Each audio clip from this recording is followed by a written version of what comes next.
In this tutorial, I'm going to show you how to add a PDF file to your MyLife account on Cognitopia. The first thing you want to do is click on the MyLife app on the Cognitopia dashboard.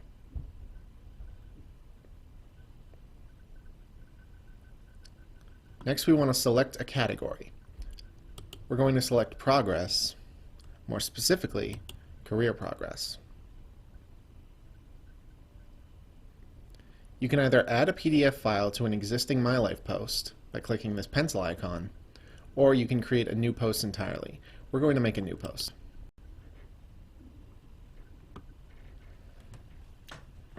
Create a title for your post. Once you've done that, click on File. Click Add a File, and you can drop a file directly into your browser from your computer, or you can select a file. We're going to select one.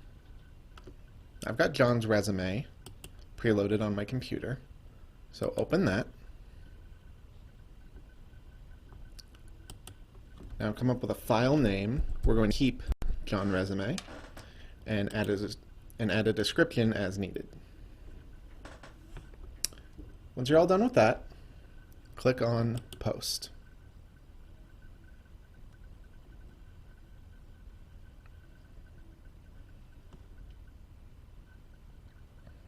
And there you are.